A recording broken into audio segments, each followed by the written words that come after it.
It's about to go down with Marc and Cathey, a live coaching show about dropping ideas. Marc and Cathey coach and have conversations with brilliant idea creators who are reimagining the world through the expression of their words, thoughts, and actions. Hey, everybody. Welcome to It's About to Go Down. I'm Cathey Armillas. And I am Marc Williams, and we are so excited today. I always tease Cathey from being from the other side of the planet, but she's not really from the other side of the planet. Penny Wood is from the other side of the planet. Yes, she is. Penny is coming all the way from the UK. And Penny, I adore you. I love you. I can't wait to have this conversation with you. But let me just introduce you to the world, right? Penny Wood is a business leadership success coach. We met a long time ago at this little thing called Toastmasters, and she has blown up and she has taken her talents back home where she is doing amazing stuff. I love this line. Penny is helping leaders take bold actions. And the boldest action is the idea that she's here to talk to us about today. And Penny, you got this whole thing called the 3 P's for success: pause, pivot, and push forward. So Penny, welcome to It's About to Go Down. Talk to us about the 3 P's: the pause, the pivot, and the push forward. Well, thank you for a great introduction, Marc. And hello, Cathey. It is so, firstly, I've got to say, it's so lovely to see you both. We haven't seen each other in a long time, so this is long overdue. So I'm really delighted to be here. So yeah, let's talk about the 3 Ps. Now, I was thinking about this recently because a lot of clients come to me with all sorts of issues. And in my coaching practice, what I do, I was thinking about what I wanted to talk about today. And they come to me with their blockers, things they're struggling with, things they want to change, right? And they talk to me about all sorts of things that are holding them back. It could be around procrastination. That's a big one, right? Procrastination. I'm sure we all suffer from that, right? We all do. Imposter syndrome is another really popular one, especially with really high achievers. Isn't it weird that when people are at the top of their game, that they still think I'm not good enough, and it's really hard for people. And then sometimes it's around struggling with communication. Maybe they're not getting on with their senior leadership team, or they're not getting ignored by their boss, or they're getting frustrated. Sometimes people evolve in organizations that they're with, and then their values kind of change. As you go through your career, I think now what I thought when I was 20, right? When I first started out. And your values change and evolve. And then if you're in an organization where it's kind of like that, it's difficult and it can cause people a lot of problems. So I came up with my 3 Ps to talk about that today. Love that. So it's like you came up with this concept for here. Yeah, is that right? I came up with it especially for you. I mean, how brilliant is Penny? Like what? Yeah. She's like, I'm gonna be on It's About to Go Down. I need to come up with a concept. Yeah. I already freaking love you, Penny. And Marc knows why. I love concepts. So I love that. I love the construct. So tell us about it then. Let's talk about it. Let's dive into it. Because tell us with the pause and the pivot and push forward. Yeah. So let's start with the pause. The pause is about that moment. And think about this. People come to me and they're like, Penny, I've had enough. I've just about had enough. I'm not getting promoted. My boss is ignoring me. I don't really fit in this company anymore. I want promotion. I should be getting it. I'm done. Right. And when they come to me, that's when I say, right, we got to pause. We've got to do some reflection. And I also, in your own personal life, things like you may want to be pausing. I've got a really great story about how we actually met in our journey through Toastmasters, because that's where we all met initially. So I was in New York, and I moved there. Can you imagine? I moved to New York with 2 suitcases. That was it. I left everything behind and I showed up with 2 suitcases. And I was You're like, in New my... York, here I am. Yeah, exactly. Here I am. And I found it really hard to kind of get to know people. And somebody sent me a link one day for this conference that was happening out at LaGuardia Airport. And guess what it was? It was a Toastmasters conference, right? So I went along. I didn't know anybody. It was only a few weeks into me being there. And I kind of, got in. It was quite interesting. And then the lunch break came and I was cringing, thinking, oh, right, where am I going to sit? I don't know everybody. Everybody seems to know each other. It's all quite friendly. So I sit down on my own on this round table, the 10-seater. And this gentleman comes and sits down next to me and starts talking to me.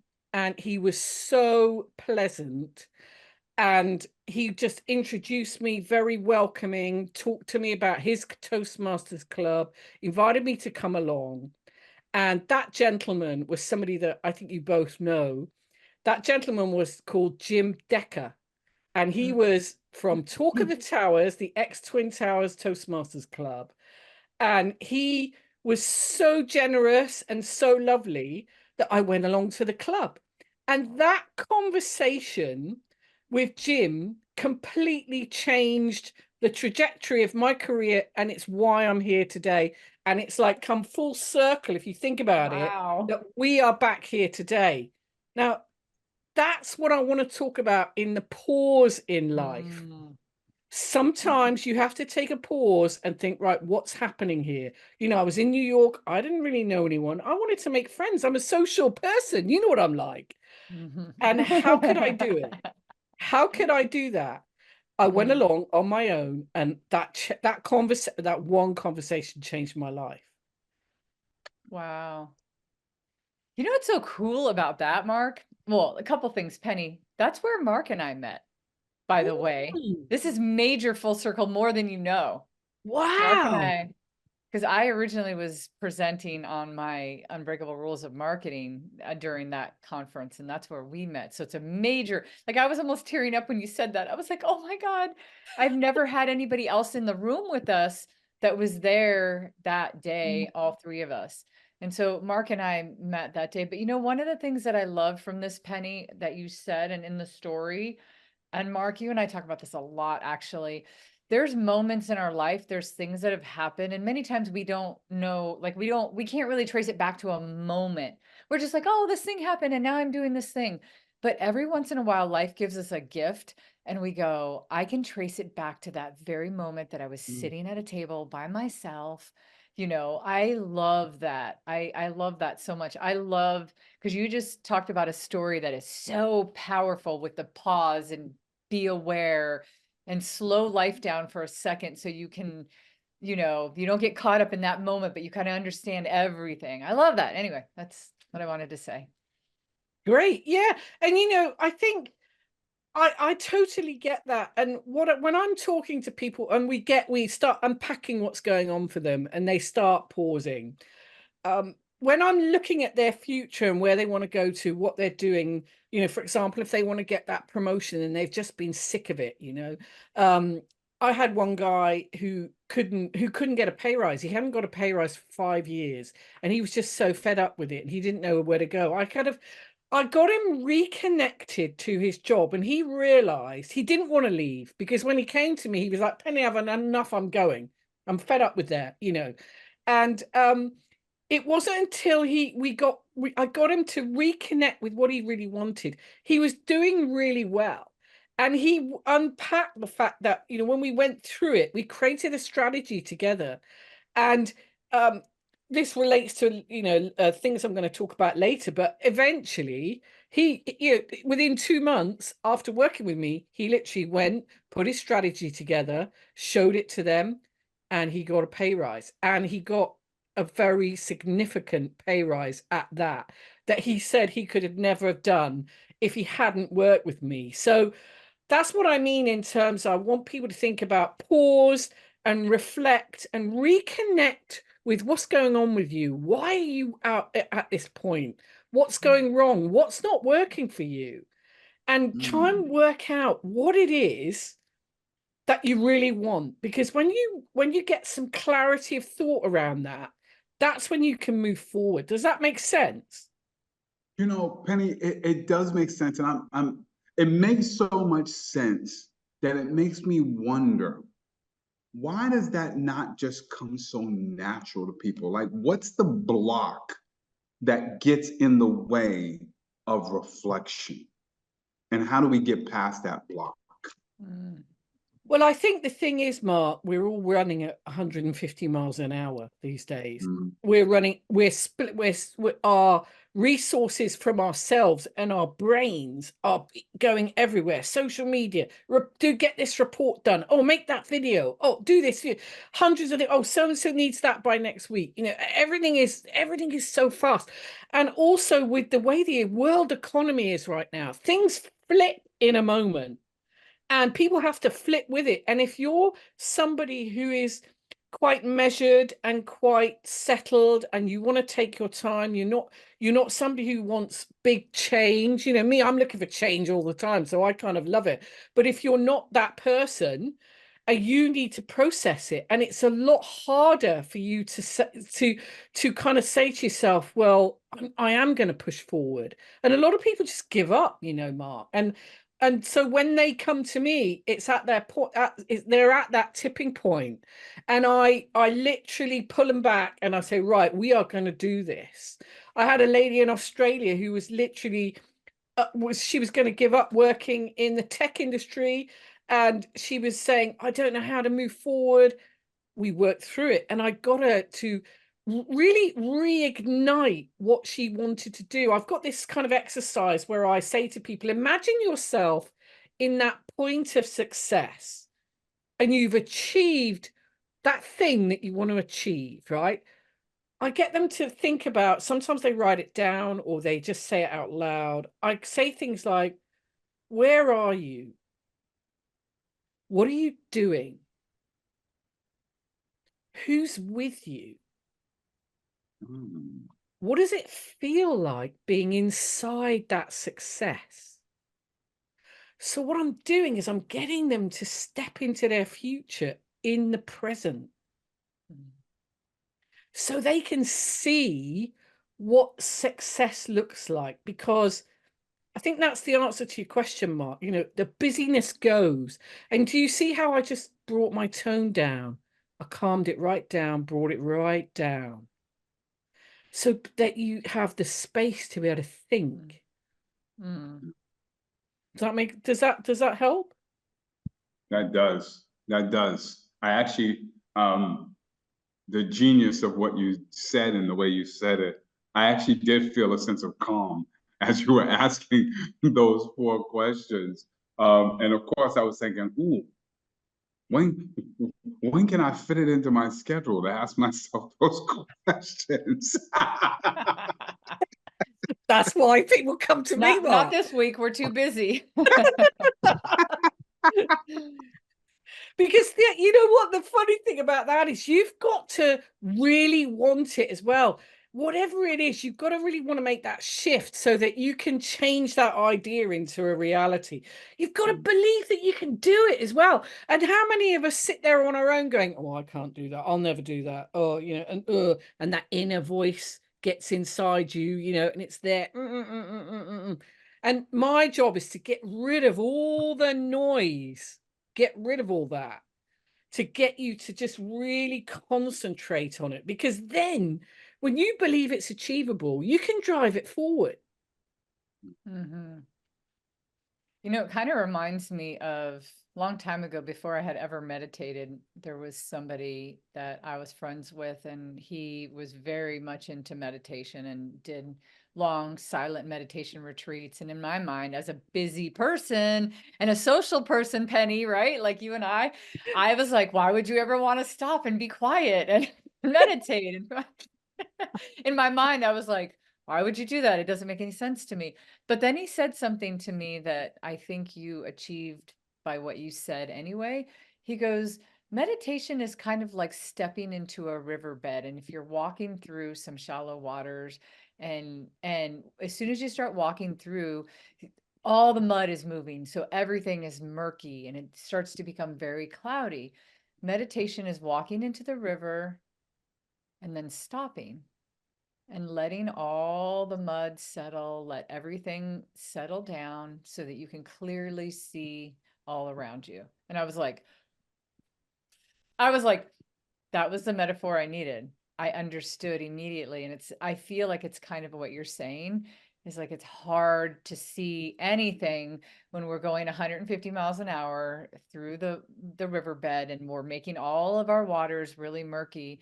It's only when we stop and let things to take that real pause. And one of the things I love that you did, Penny, a lot of people do this cliche thing like, oh, picture yourself in the future, picture yourself speaking on that stage. You did something psychologically 100,000 times better.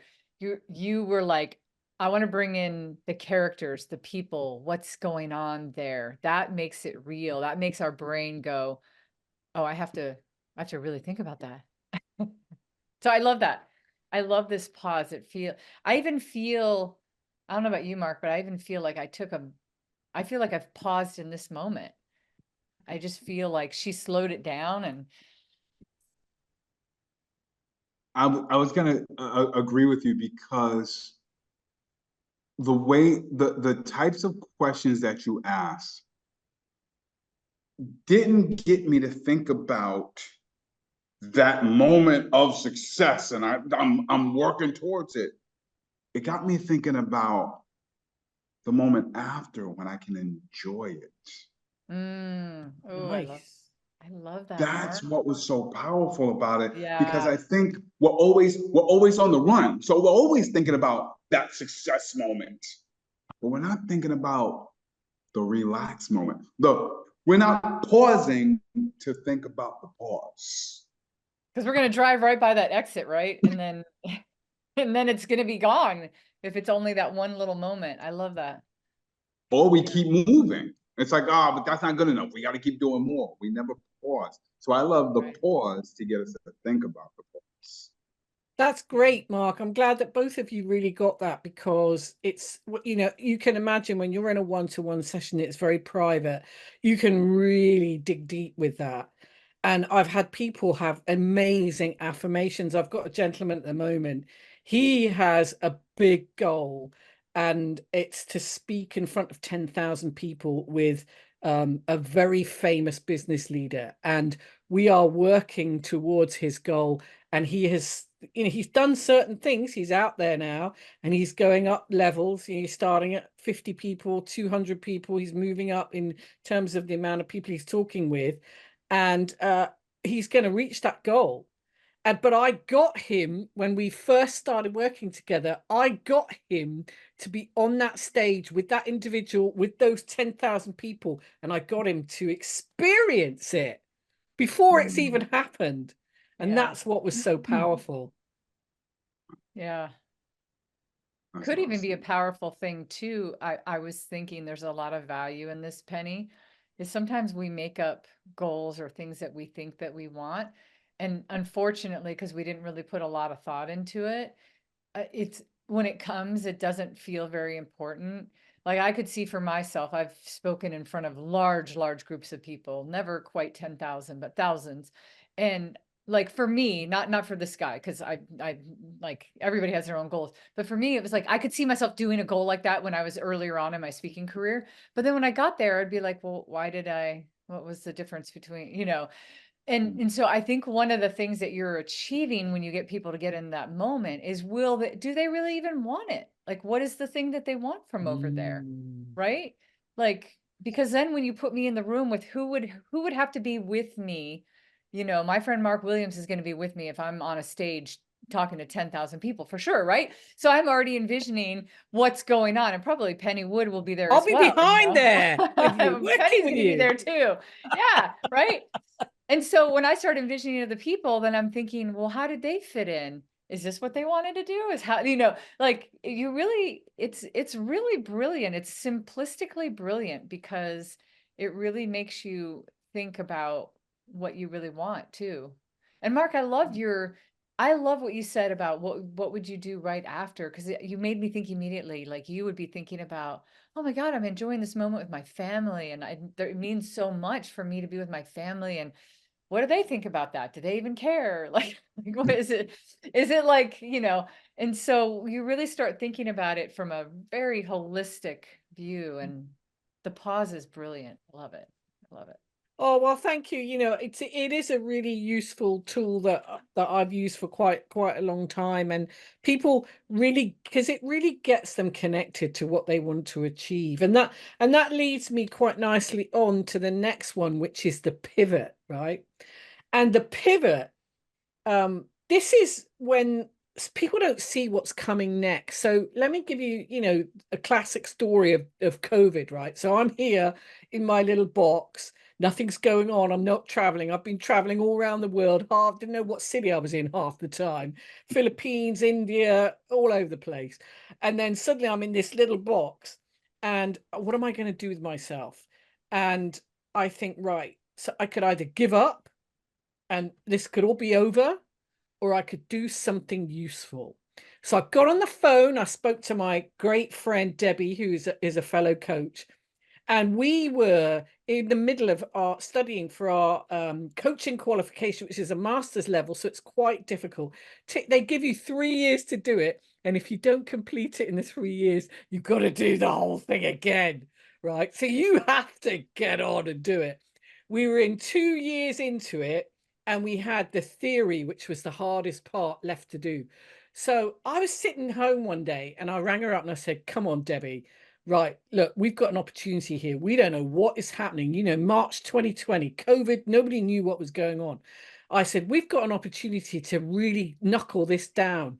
So I've got a project plan together because, that's me with my planning. And I said, right, this is what we're going to do. We're going to do this for 8 hours a day. And this is how we're going to do it. And we knocked it out of the park. And I remember I think it was the 3rd of July. I think it's on one of my certificates behind of me. The 3rd of July, 2020, I got an email through saying, congratulations, Penny, you have qualified, right? And I can remember ringing her up in shock. Debbie, have we done it? Have you got your email? Yeah, I've got my email. Yeah, we've done it. How did we do it? And if we hadn't pivoted in that moment, we would have totally lost that time. And I think it's a really important point to make. And this is why I go on about my strapline is I'm all about bold action. We had to make a decision and we had to do it, and we had to be committed to it. We were accountable to each other. It was a very bold step to take in that time, as you can imagine, where people were panicking. Nobody knew what was happening. And for us to it helped us to focus. And I kind of, that's my thing when I'm talking to my clients about how, when you pivot, you've got to be agile. You've got to be able to react to what's going on, especially, look at right now, COVID's gone, but we've got other things going on that are going to suddenly cause everyone to pivot. Look at the amount of layoffs that are happening. Amazon, Microsoft, 10,000 people at a time. So you don't really know what's going to happen. But in the moment, you have to be able to pivot, and you have to recognize how you're feeling. In that moment, you might feel stuck, you might feel disillusioned, that you're fed up and you've had enough. But you've got to recognize those behaviors, those things that aren't working for you. And you've kind of got to get out of your funk, and you've got to say to yourself, right, okay, I've had my kind of pity party over here. Now I've got to get into it. And there's a really great guy, Professor Professor Schlossberg. He's a German guy, and he's got this theory of transition, and it's an emotional curve, and it's like the downward curve is where you're kind of in denial. You've got that anxiety, shock, fear, confusion, and then you're right at the bottom and you stay there, and it's like a washing machine and it goes around and around. So that curve starts, and when you get to the bottom of it, if you're not careful, you just stay there. And this whole thing about when you pivot, that helps you get out of it, the other side, where you create that kind of, you might have a bit of skepticism, but then you start to accept what's going to happen. Then you get hope. Then you get in energy and enthusiasm. And then before you know it, you're off. And that's what's important about the pivot. And I get people to think about, what are the behaviors when you're in that funk at the bottom, the washing machine bit? What are the behaviors that aren't helping you? And what no longer serves you? What do you need to change right now to get yourself on that upward trajectory? And that's, so people either have that in a moment of panic. At the moment, I've got to say, I've got quite a lot of clients that are coming to me who've been made redundant, and they've been laid off, and they're in a state of panic because, the economy is difficult and how they're going to get through it. And I'm helping them go through that. And I can see the whole curve happening. I can see where they are. Maybe they're here, they're going down. Maybe they've been there. Maybe they're starting to come out of the end. But then by the time we finish, they're up and they're on their way. So I guess with the pivot for me, it's all about being ready for it, being brave, being bold, and taking bold action to put, to make things change. Cathey, I got a question for you based on what Penny has said. And I wrote this question. I don't think I got it precisely, but Penny, you asked, what do you need to change to get you in that upward motion? What no longer serves you too, she said, which I like. Yeah, I wrote that one down. Thank you for that. Thank you for that. Yeah. And the Mark reason and I why have like a brain that is almost. Yes. I'm glad you're enjoying my killer questions. Well, that's why I want to ask, right? Because you asked these killer questions for the pause, and now you're asking this killer question for the pivot. And Cathey, what I'm wondering is, people talk about questions all the time. I'm trying to figure out, what is it about the way Penny is asking these questions that is standing out so much? Because when you ask that question, I got comfortable. And I'm going to say that because change for most people is uncomfortable. Therefore, a pivot for most people is uncomfortable. But I think what's most uncomfortable about a change or a pivot is what's happening to us. The question you asked was such an empowering question because it wasn't about the change that's happening to me. It's about the change that I can create. So for me, just the way you phrased the question was really important. So Cathey, I just really wanted to pick your brain for a moment about the magic behind how you phrase a question to really emphasize an idea. Well, you should know this, Mark, because you are the king of great questions. What are you talking about? That's like brilliance sees brilliance, right? Game recognizes game. When you start asking the question, I was like, you're absolutely describing yourself too. One thing though that I will say as an observation of what Penny did that I thought was really wonderful is that she didn't just ask a great question, because that she did. She also gave the context before it. She gave the psychological context before it. She's telling you that, there's this theory of transition, right? And part of the theory of transition is you have this momentum. And sometimes when you get down into the rut, and she even the washing machine was beautiful.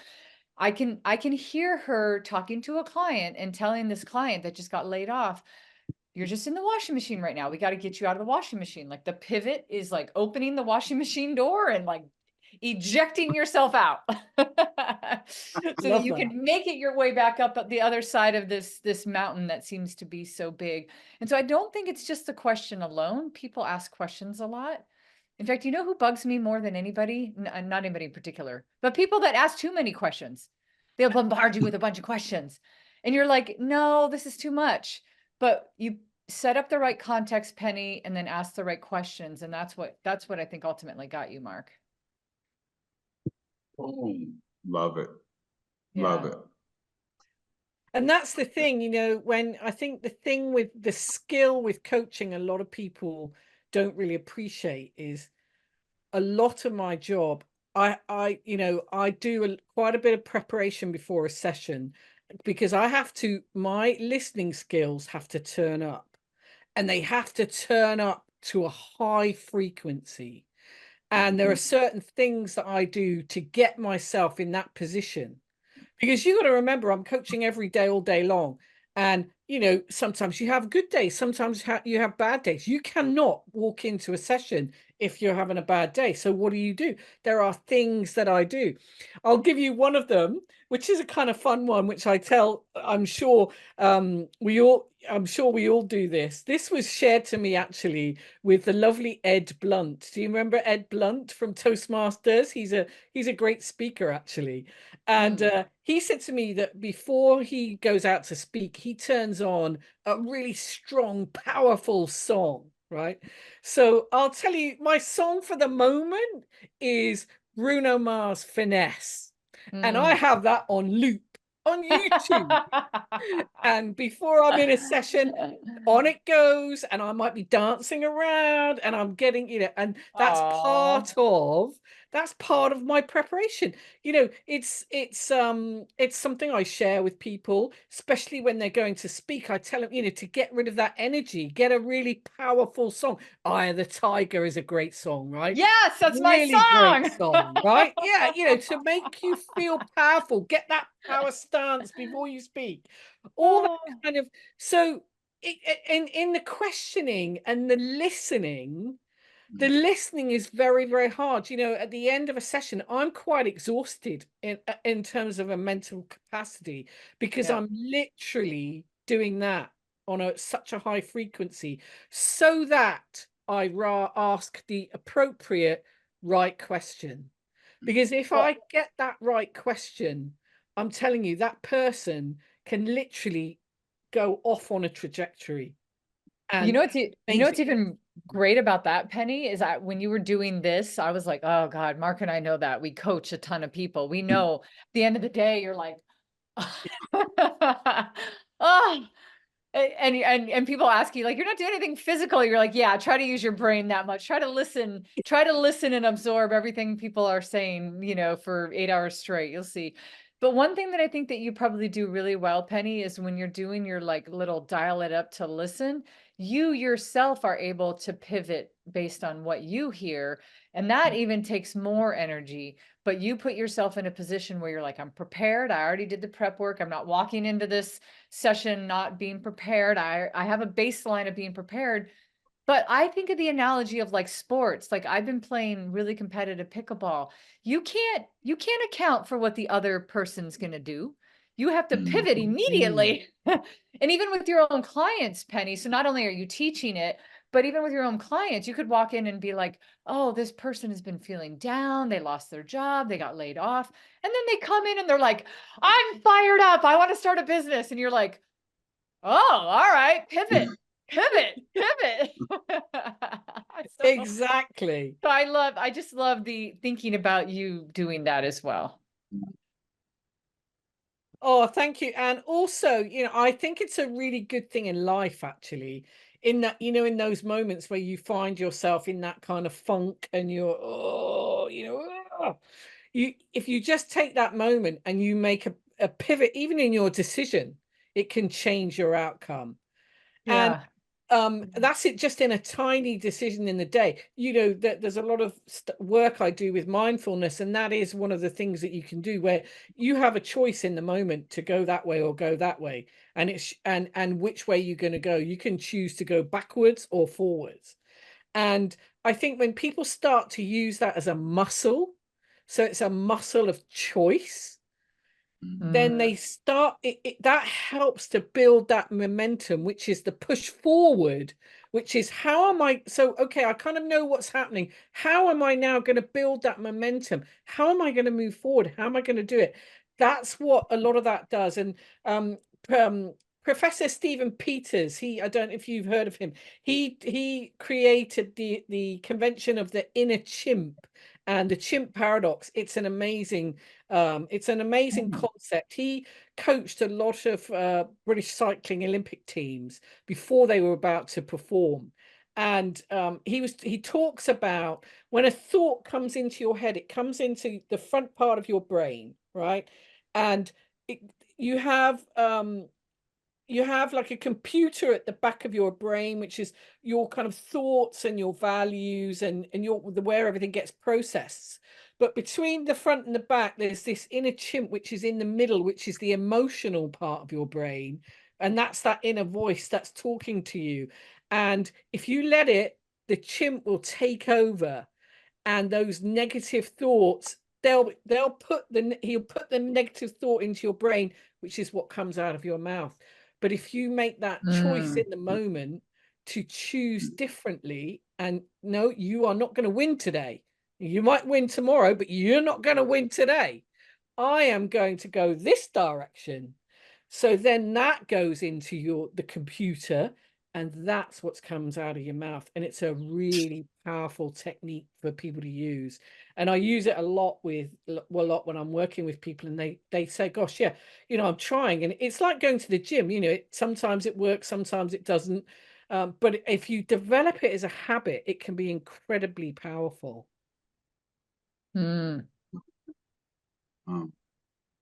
It's so applicable, because I feel that we all have that moment where we let the voice take over, and knowing when to catch a chimp. You just reminded me of, I want to say it's Mel Robbins who talks about that 5-second theory, right? Where you've got 5 seconds to make that decision. You got to jump on it real quick, or the voices start creeping in. And I was just wondering, from the conversations that you've had with different clients, have you noticed a pattern of when people are at a point when they can make that choice? Like when they can catch that thought before it gets to the inner chimp? Yeah, and that is the most amazing part of coaching, Mark. That's like, I love chocolate, right? That's my chocolate box moment. And I see it happening. And I can see it happening. And I tell you, so this is a really great one. I was coaching a lady last year.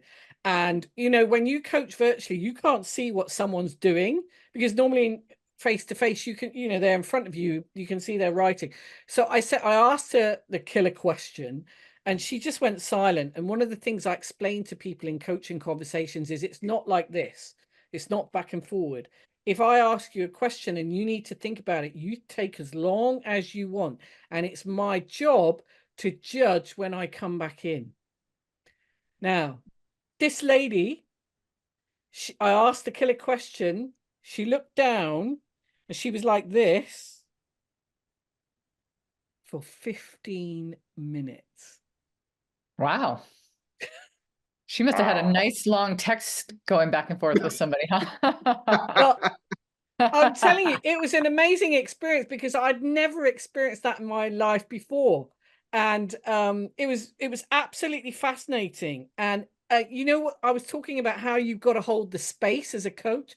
I had to hold the space. I didn't know what was happening, but I knew from her body language, where she was looking, what she was doing. I knew that she was doing something. And eventually, when I saw the moment that I knew that I could come back in, I said to her, I asked her something, and she said, yeah. She said, do you know what? She said, I have just planned out this. She had literally sat there, because that moment had happened that you're talking about, Mark, that pivot moment and that push forward. And she took it right there, and she wrote it out. And she held it up to me. She said, this is it. This is my plan. This is what I'm going to do. And I'm going to start it tomorrow. And it was just amazing.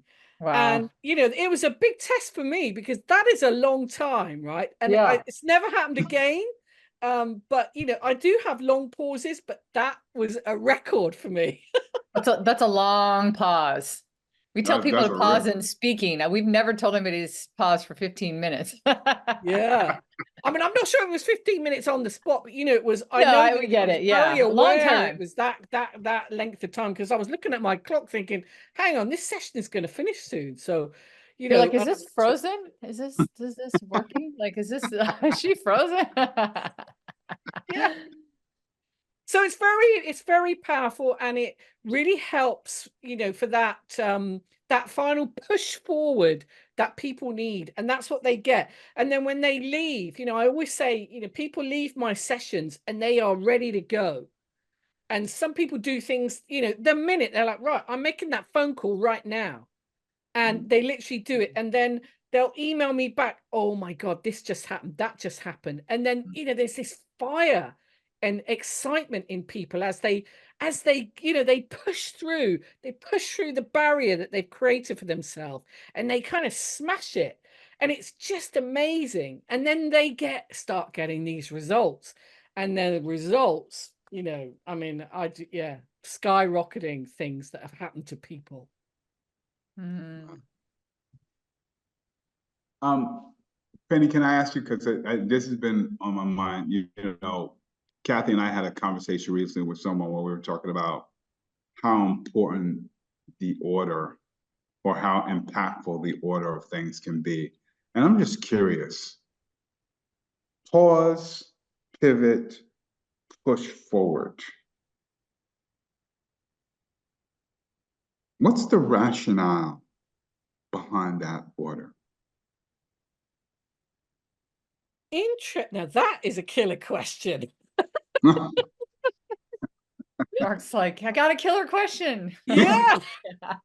Yay. Well, it's a really interesting question, because it for me it's a logical order, but the thing is, it can happen in rotation quite quickly. So you could have a pause, a pivot, push forward that happens 2 or 3 times within one thing that you're trying to do.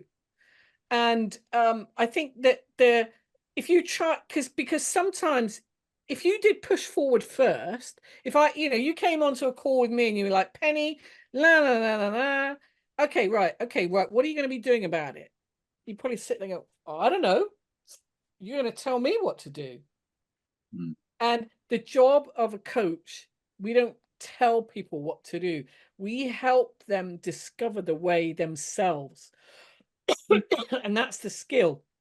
Now there's a mixture of mentoring and coaching, but for, you know, if you're doing real proper coaching, it's helping them to work it out. And if you try to get them push forward at the beginning, it's probably not happening, because of that journey you've got to go through, you know, that transition curve. Imagine if you started there and you were just going around there. And I have had that in sessions as well, where someone's going, no, I don't know, it's not working for me. Oh, and this happened and that happened. And we are literally just doing that. And it takes me quite a bit of skill to get them out of it. So I would say for the order, you've got to get that clarity in the pause, because the clarity allows you to like clear your brain, almost to have a fresh page to start again, so that then you can decide, right, there's the moment to pivot. Because you could pivot, and actually, because you haven't thought it through and paused, it might not be the right thing.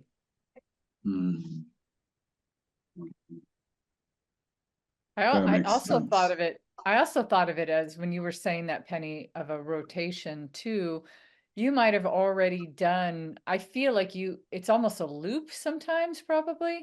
You might have already done the pausing a long time ago, and now it is go time. It's your past pause, pivot, and it's just more of a push forward. For instance, within a job, you know, you might be in a place in your career where you kind of did that a long time ago, and maybe it doesn't need to happen right now, and you're just ready to push forward on something that you should have already done. Or so I feel like also having the wisdom of where you can pop onto that loop.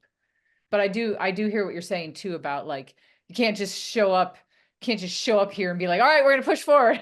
Like, with none of the, you know, with none of the thought ahead of time. And I guess that's part of, you know, I love some of the undertones that are coming up, because a lot of what Mark and I do in, you know, in our Speaker Skills Academy and our coaching is the same type of stuff, even though it's for speaking. It's like allowing people to find their own voice, like trying to leave space for people, trying to teach a concept and give the backbone and the psychology of it, but let people experience it for themselves. So a lot of this I understand, and I think there's a similar trajectory when anybody's trying to do anything in life.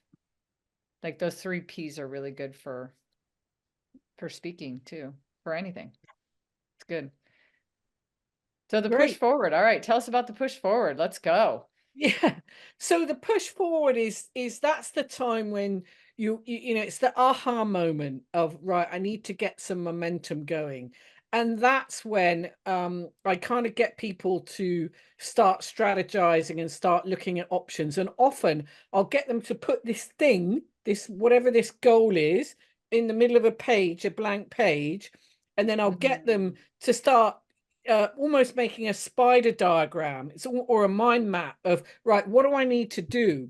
What are all the different parts here? So say, for example, it's a job. Over here, it might be, right, what companies am I going to research?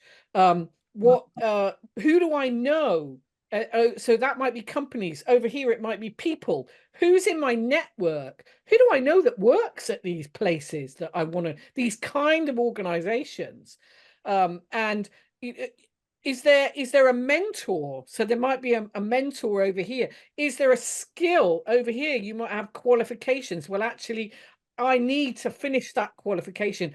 You know, I talked with somebody right now who's procrastinated for a long time to finish a qualification. It's a professional qualification in HR, and it takes a long time to get it. It's very difficult, and they're on the final furlong, but they just couldn't get the momentum to do it. So we then said, right, okay, so put that there. We are going to get you that by the summer, and we're going to work out a plan of how to get you there. And I want to know your whole diary, your family, what, you know, I want to know everything you've got planned, and we're going to get your calendar out. That's another thing, right? When you're doing the push forward, if it's not on the calendar, it doesn't exist. If it's not on the calendar, it doesn't exist. This is a game changer for so many people. And I get people to get their calendar. So if you've got a dog that you walk every day, if you've got to take the kids to school every day, I want it on your calendar, because people don't get present to time and how long it takes to do things. You know, when people turn up late, a lot of the time it's because they're not present to time and they don't think about how long it takes to do something or get somewhere.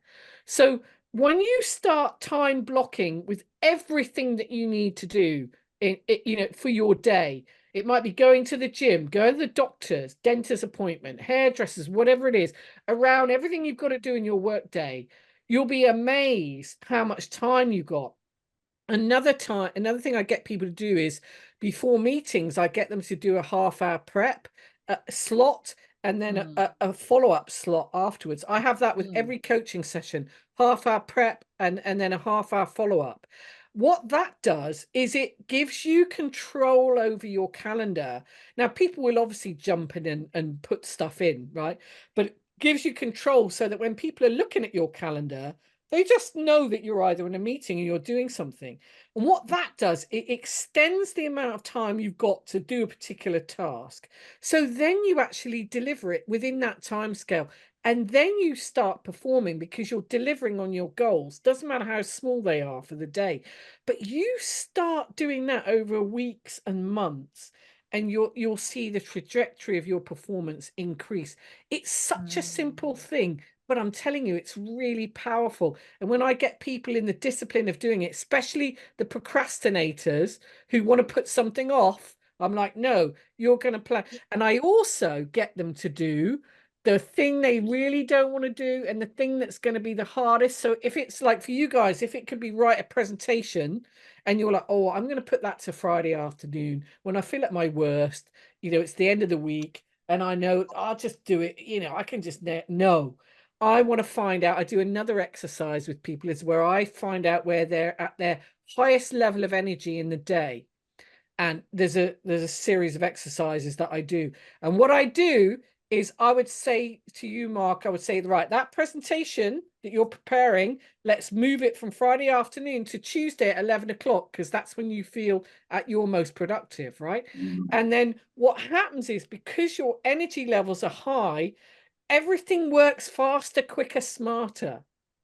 And people tend to, if they procrastinate and they put things off, they'll do it. Oh, I'll do it 15 minutes before a meeting, and they're flustered. The quality of what they produce is low. There's no thought in it. They go in and they're blustering everywhere, and then they come out going, "Oh, I was just terrible." Everyone's looking at them thinking, "What was that?" And they don't really get present to the fact that most of the time, and we know this, most of the time it's all in the preparation. The execution should be the easy bit, but it's the preparation. If you I'd love to ask you, Mark, actually, when you were preparing for the World Championships, do you have any idea of the amount of hours that you did for preparing for that 5 to 7 minutes period of your life? I lose track of the preparation time because in a single day, I might practice for a 5 to 7 minute talk, probably about 14 to 15 times during the day. I find I don't blocks at a time. If it's a longer talk, like if I'm doing an hour or maybe a 2-hour training, I'm still breaking it up throughout the day over the course of weeks. Like when you're talking my language, when you say it's not on the calendar, it doesn't count. Like I'm blocking in time for prep leading up to it. So I love this thing that I read a long time ago that said you should practice 1 hour for every minute of a presentation, right? And we don't have to get into the specifics of it. Like it doesn't have to be 59 minutes for every 50, but I take that approach. So I really love that you said that, because it is about preparation. It is about finding about that peak time when you're ready to do this. And it is about putting it in the calendar. And what I love about this whole process, going back to that question about the order, that reflection is important. The pivot, as I'm hearing it, is not just about shifting from one to another, but it's also about exploring what the different pivots could be, because it's not just one pivot. But then the push forward is, and I love how you said this, stop strategizing. Like there comes a point where you have to stop thinking about it and now go. So I love those 3 Ps. Love that. Well, I would say, having worked with several of you, moving forward to that final moment, in the World Championships of public speaking, it's months and months and months and hours and hours and hours. And I don't think people quite realize when you're there on that stage in that final moment, they don't realize the commitment, the things, the parties you missed, the celebrations you missed, the what you did to get there. And now that is a big accomplishment, right? And huge congratulations for getting there. But for people who people might say, well, look, I'm not, I'm never going to be a world champion of public speaking. Well, that's fair enough. What I want them to think about is, in their life, whatever their goal is, do they really want it enough? And are they prepared to put that work in, put that commitment in, put the graft in? Because a lot of people just think, 5 minutes, I'm done. Now, we know in table topics, right, in Toastmasters, you can create a speech in 2 minutes, and we do it all the time. But are they quality? No, I hated table topics myself. My table topics were dreadful. You know, I could get it out. Of course, I could, you know, do the technique and all that, but it was never a level of quality for when I'm working towards a speech and I'm going over it and over it. I'm listening to myself.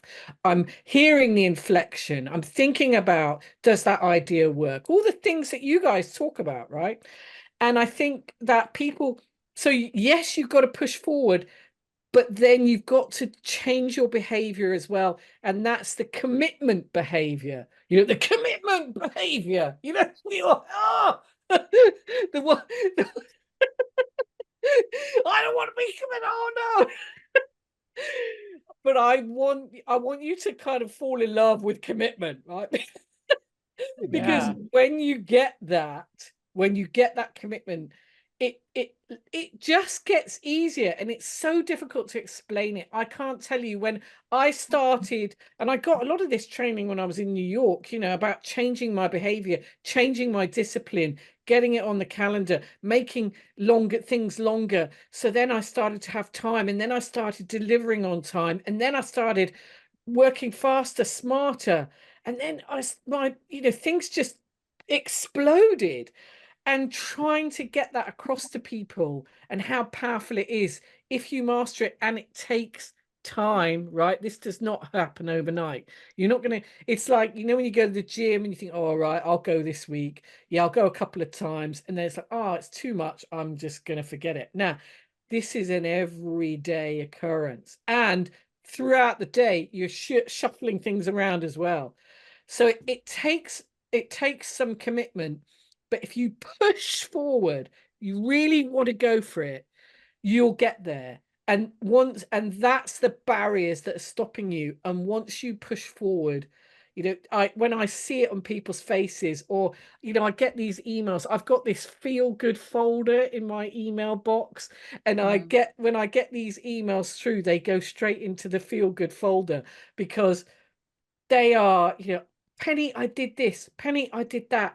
This is happening. You know, I have a lady at the moment. She wasn't getting exposure in her career. She is out there. Everything is happening to her. Everyone is knowing who she is. And that's through the work we did together last year, actually. And it's all coming to fruition this year. And it's so beautiful to watch her blossom and become successful. And that's why I love what I do. I love the whole falling in love with commitment and discipline and putting things on your calendar. I recently watched, I feel like Mark and I talk about kids a lot, because we have kids in our life, and there's a lot you can see from looking at a kid. And one thing that really resonates with me is how much kids want things, but they don't want to do any of the things that will help that thing. They want to play in the NBA, but they don't want to practice, not even 10 minutes a day, right? And you know, that's not every single kid, but I heard Kobe Bryant, you know, one of the best basketball players of all time, talking on an interview, that he was being interviewed, and somebody asked him a killer question, Penny, and said, what happened? You know, from I forgot if it was like his junior to senior year in high school, what happened? You were terrible. You didn't make it. Like you were awful. And then the next year you're like All-American. You're like first round draft pick. What happened? He goes, oh, I just realized time. I need 2 hours a day. He's like, most people won't do 2 hours a week. And I just knew that it was a numbers game. And if I do 2 hours every day, I'm going to be 100 times better than doing 2 hours a week. And I loved how simple it was, but it also showed what you were talking about, Penny. It's like, and I heard somebody else say something that helped me out the other day. I love chocolate. I never eat sugar, but chocolate is my like kryptonite. I'm at the store the other day, and I'm just having a rough day. I'm tired. My brain's hurting. And I saw a chocolate that had more sugar in it than chocolate. I picked it up and I was like, oh, I actually like this chocolate bar. I'm going to get it. And then I thought about what this guy said, and he goes, discipline is doing the things right now that will help you for the things that you want tomorrow. And I was like, okay, I'm putting the chocolate bar back. Oh, you were good. I think I would have still. I'm not always good. I'm just saying. It's hard, isn't it? It was a bad chocolate bar. Like I don't, you know, in the United States, so we have more sugar than chocolate in our chocolate bars. But I like, I like this analogy and just making, I think it's also a big pause. Like I try to help the kids in my life take that little pause for a second and pause and say, hey, if you want to be good at something, it's awesome. But you have to understand that you have to put in the time, the discipline, the work. You have to push. You have to get to yourself to that spot that you'll push. So I appreciate this one a lot. And I love having something on the calendar. I just want you two to know I picked up my phone, very stealthy. I picked my phone up and I put something that I really badly want to happen. And I put it in my phone for 2 months from now. And I put it in my phone, and it's something that you normally wouldn't even put in your phone. But it's because of what you just said. It's like, if it's not in the calendar, it won't happen. And I think, yeah, thank you, Mark. I think that just by putting it there, your brain is creating the space to do the thing, right? So anyway, I just did that. So, and I think maybe we should play a game, Mark. The game should be, what will you put in your calendar right now? What will each of us put in our calendar right now that we want to do, but make sure that it's in our calendar.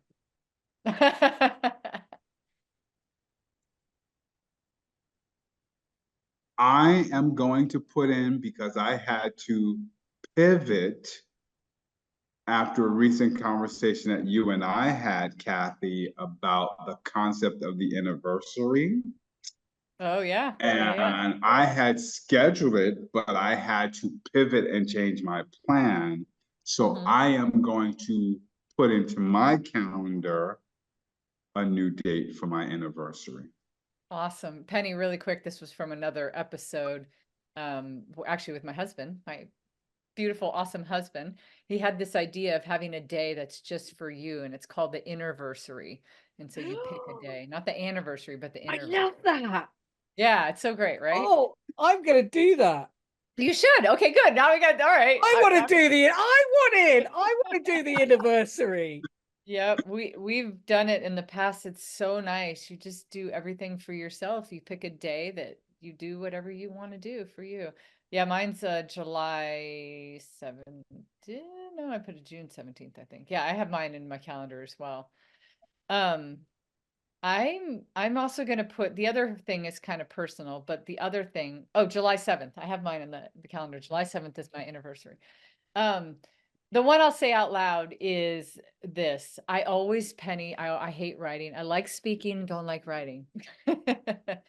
But writing helps me a lot. And so I'm going to pick up my phone and put in my calendar. I'm going to block off a 3-hour block because I'm in the midst of writing a book right now. So I'm going to kickstart. I'm going to push forward. I'm going to pivot, because I paused during all this, and like you said, in the matter of like 2 minutes, I did all these things, and my push forward is going to be to put it in the calendar right now.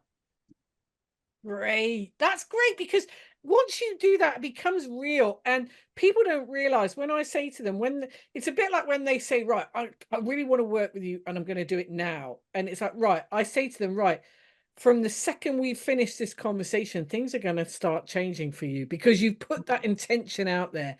And by putting it in your calendar, you're making it real. You're going to see it. It's going to come up, and that's what I love when people do that, because it's right there. It's not over there. It's not kind of, I'm telling you, I'll tell you mine, right? So my push forward I'm going to do is it's right here, actually. There's a closet here and it's full of clothes, and I've got far too many. And I've been telling myself, go through it. Yeah, I've been watching all these organizing programs, and I'm like, yeah, I'll get to it. And it's not in my calendar, so it's not happening, right? So I am going to commit. You're going to put it in your calendar? Yeah, for the weekend. All right, do it, after Penny. next. Do it.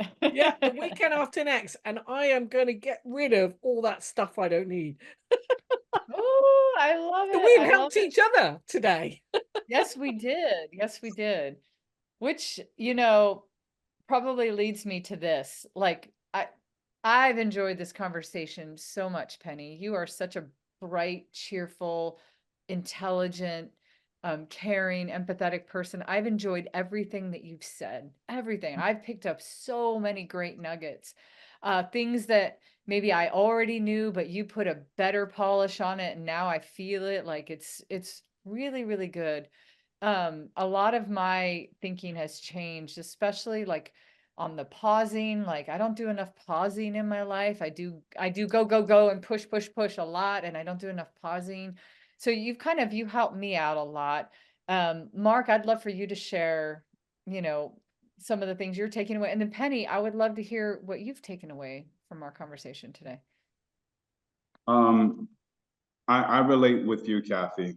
I can pivot and I can push forward, but I need more time to pause. And that's what I'm going to take away. I'm also going to think about a chocolate box moment, but that's a whole separate conversation. But That is a whole nother conversation. yeah, but I'm going to work on the pause. Yeah, I hope to hear the chocolate box moment in one of your future speeches, Marc. Or the killer question, or so many, right? I love the killer question. The 15-minute question is what I'm thinking. Yeah, yeah. Penny, what about you? Yeah, you know what I got today is it's not often that I get the opportunity to have a conversation with fellow professionals like yourself, where we're so comfortable with each other. You know, I haven't seen you guys for so long, but look how instantly we connected. And that's because of who we are as individuals. And for me, I got this kind of real warm feeling actually of just sharing it with you guys and being for you to get something from it too, because that's what I always want to do. I always want to be able to give something, no matter what it is. I want people to walk away from a conversation where they got something, and for you to get something from today, that just is, you know, that's what I got from today. I didn't know what was going to happen. We don't know. We didn't really know what we were going to talk about, and then it just went on this, you know, journey. And I've absolutely enjoyed it. It's been a real honor to be with you and share time with you. Actually, I absolutely loved it. I'm absolutely buzzing. It's what, 10:30 at night here in the UK, and I am not going to be going to bed anytime soon. I can tell you. You're on fire. You're like, woo! I love what you just said, and I'm going to bring back something that you said that I wrote down that I actually really loved, and it was when you were talking about the pivot. People don't see what's coming next. So we all came into this room and we didn't see what was coming next. So in some sort of cool way, we had to pivot in this conversation, and I loved it dearly. Penny, how would people find you? They got to follow your work. Where are you at in the world? How would people look you up and follow your work? Yeah, so my preferred social media that I use is LinkedIn and Facebook. I use that a lot. But LinkedIn is my number one. Look me up, Pennywood, and my organization, Pennywood Talks. You'll find me there. My website, www.pennywoodtalks.com. Send me a DM, connect with me, send me a message. That's how you can get in touch with me. And I'm there because I'm on there all the time, and that's where I find my tribe. So come and join my tribe. Join Penny's tribe, please, because you can obviously clearly see the killer question she's going to ask you, and she's a brilliant coach that's not going to tell you what to do, but it's going to make you think what you should do. And then it's going to be a brilliant idea because you thought of it, but really it was Penny. Penny, thank you for being on our show. You are awesome. I am so happy to see you, my friend. I'm sorry it was so long. We figured it was almost 10 years since we've all seen each other in New York and LaGuardia, but so good to reunite here. And for anyone watching, if you would like to be on our show and talk about ideas, that's what we do here. Or if you know somebody that you're like, oh, they should be on your show, reach out to us. We have a website. It's abouttogodownshow.com. And today it absolutely went down. And so for that, I'm thankful, Penny, and for everyone watching, you know it will go down next time too. So stay tuned. Bye, everybody. It's about to go down always.